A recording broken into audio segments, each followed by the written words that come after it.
Hi everyone, and welcome to today's General Hospital recap. As always, don't forget to subscribe so you don't miss any of our videos or recaps. So y'all, you don't even know, I just walked through fire for you guys. My TV, like the signal got lost like 20 minutes before General Hospital. I call Comcast and they have to send it out. I didn't get my DVR back, this, that, and the other thing. Blah, blah, blah. Basically, I get off the phone by him by 3 so I could start watching the show. He calls back before the show ends, and I'm like, can you call me back? And so I watched the whole show, and then he called me back. They're resending the signal, so hopefully I'll have my DVR back. But in any event, I walked through hot calls for you. I have the episode. Let's get right to it. In the park, because they're just going all out for this outside theme right now. And I have the new tripod, so it's not going to be shaky or anything. You are on solid ground. All right, anyway, so Christina's calling Parker. She's not getting calls back. She's not getting texts back. Aaron overhears a little bit. He asks who Parker is. So they talk a little about Alexis getting out on bail. He's a little bit interested, like he wants to know who Parker is. And he says it did sound like she was talking to like just a friend. It sounded more like a boyfriend, and she promises Parker isn't her boyfriend. So he says, like, he's not mad, he's just asking. And she says Parker is an ex. Kinda, not really, we never really started. I feel you, Christina. And he says, okay. And that's all. And he wants to date her, not to police her, his words. And he's like, look, with social media, this, that, and the other thing, people keep in touch with their exes a lot more. My ex-girlfriend just called me last week. She lost her dog. She knows I'm someone who knows how much she loves her dog. So, you know, and he goes into the story, and like, he's a really cool person. Hashtag keep Aaron around, and don't hurt him. Keep him nice. Don't, he's a cinnamon roll right now. Keep him like that. Right, ECAT? ECAT says yes. So he offers to drive her home.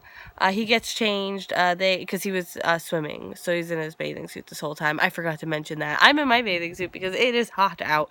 And it's hot everywhere. So here, ECAT, say hi. Hi. Hi, I look just like my daddy. Hi. Okay. So her mind's preoccupied, and she's decided to drive home alone. In the, I don't know what to call it, I'm calling it the hideout. It was the barn-ish type shed thing that Nicholas and Ava were in. It's officially the hideout now because barn-ish type shed thing just ain't got the ring it used to. So Jason is looking around. Someone comes to the door. It's this guy, and so he talks to this guy, says who he's looking for. The guy's like, no, I haven't seen those people. And then he pulls a gun on him. As you do, right? So Huxley sent this guy. How does Huxley know? I don't know. Huxley, there's so much more to Huxley than meets the eye. So, because he doesn't want any witnesses and doesn't want anyone else interested in Ava, Nicholas, whatever. So they fight over the gun. Jason, of course, gets it, holds the guy at gunpoint, and restrains him with his own restraints. And he's like, all right, now what? What do I do now? I don't want to kill you, so what am I going to do? At the airport, Nicholas has apparently had some financial reversals, aka selling those diamonds. And Ava's anxious to take off, and he says he's reconsidered. He's going to Greece without her. I'm like, okay, by the end of this episode, you guys are going to be going together. Like, I feel it in my soul. So Ava says the high-profile buyer of the Weeping Naiad will have it soon, and Huxley can stalk them, and then she'll be out of the picture. But she needs to lay low until then, right, ECAT? ECAT says yes. So she works up. Okay, so she says something to Nicholas about, like, he can go home, and he's like, no, I can't. So she decides to work up the story for him to tell people. So there was a passing freighter with questionable cargo that saw him in the water. So they decided to pick him up because they're not monsters. We don't know what their questionable cargo is, but they're not monsters, right, ECAT? So he has now suffered memory loss from his fall out the window. So after working on the freighter, you know, to earn his keep, he got his memory back and decides to come home and calls his family, who are just so ecstatic he's alive.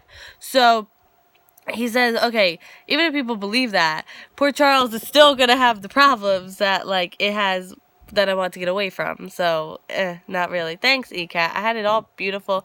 You didn't see my water bottles back there. I'm the girl from Signs who just has water everywhere. So, anyway, they're in a private part of the airport, which explains why Sam is, you know, not seeing them. And he's concerned. ECAT, really? Really? I have a tripod for a reason.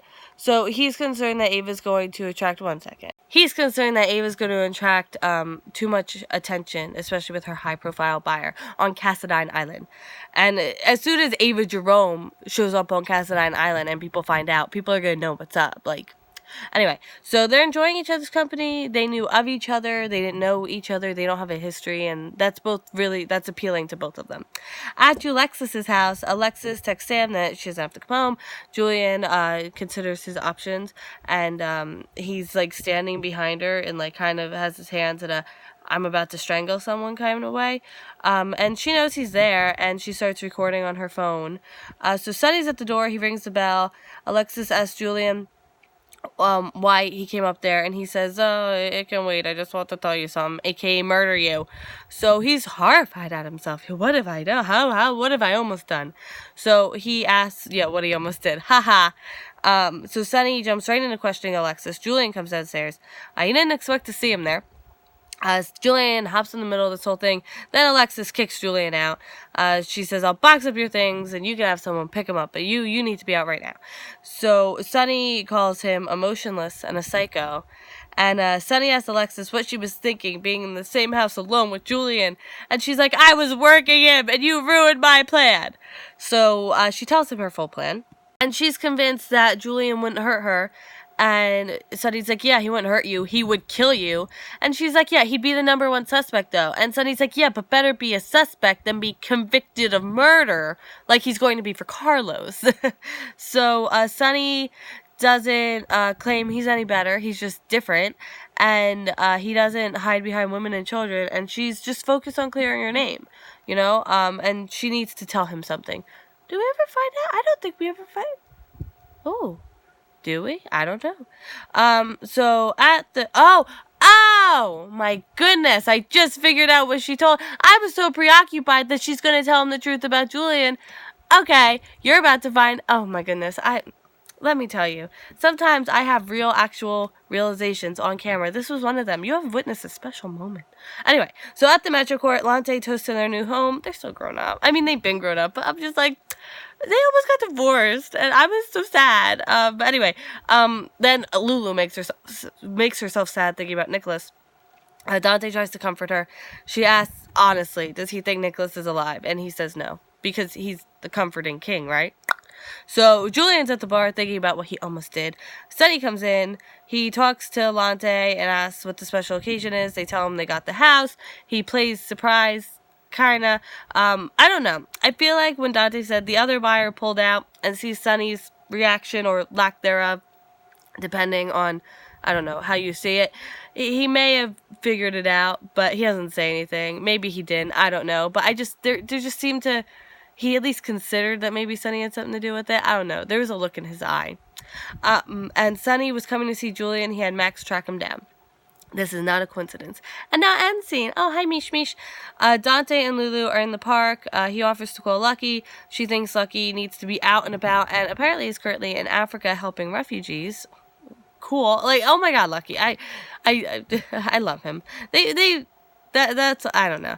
I love him. I miss him, but I'm glad he's helping. She's not going to pull him away from that for her. And seriously, these brothers need to spend more time with their sister.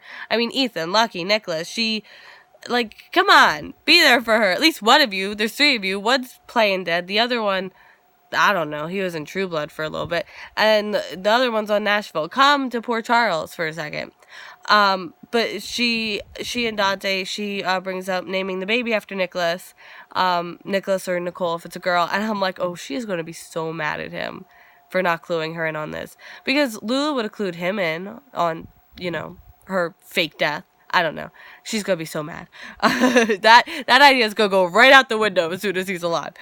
Jason doesn't want to kill this guy, so he gives him a message to give to Huxley. Tell Huxley Ava and Nicholas aren't his issue, and if he sees Huxley or anyone who works for him around him, his family, his friends, he's going to kill him. I think he said that. I might have just filled that in. Oh, well. All right. Can't go back. Don't have my DVR. So Nicholas asks Ava to stay on their adventure. And I was like, oh. And they've really enjoyed each other's unexpected company. The plane is ready and they leave together. Alexis and Christina talk. She's worried about her. Alexis is barely keeping it together. And Christina tells her there's a way out. There has to be. And they just need to stay strong. So Sonny says to Julian, what kind of man lets his pregnant wife stand trial for him? So Julian makes him repeat it. Sonny does. And at this point when I was writing it, I was like, OMG, Sonny might have just saved her life by making that up. Because I was so enamored that Alexis is definitely telling Sonny the truth about Julian. What else would she tell him? No, she's telling him she's pregnant. She is. This is legit. Sonny didn't just make that up as a plan to save her. That's unless maybe there actually is a pregnancy. I mean, it is the middle of 2016. We are due for one. So, oh my goodness. Bombshell. I'm honestly very surprised. Like, that caught me off guard. Not a lot catches me off guard these days. That did. Alright, I'm going to cough for a second. One second. Thank you so much for watching today's Drama Hospital recap. If you liked it, give it a thumbs up, and I will see you tomorrow on time. What's today's date? Is it? I think it's only Tuesday. Yeah. No. Is it Tuesday? What day is it? Yeah, it's Tuesday. Alright, so if you want to vote for Character of the Week, you can. It's a little early in the week, but, you can get... I'm just going to open it all week. Vote for Character of the Week. Go for it. And I will see you tomorrow on time this week. As a reminder, all on time. I'm not working Thursday or Friday, so 3 o'clock across the board. Yeah. And so I'll see you then, and have a great day. Bye!